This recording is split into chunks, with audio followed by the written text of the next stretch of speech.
నేటికి మంత్రిగా ప్రమాణ స్వీకారం చేసి 1 సంవత్సరం అయింది.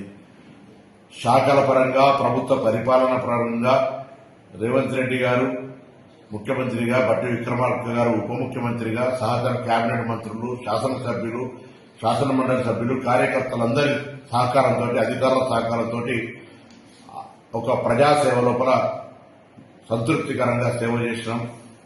ప్రభుత్వం అనేక చారిత్రాత్మక నిర్ణయాలు తీసుకుంది.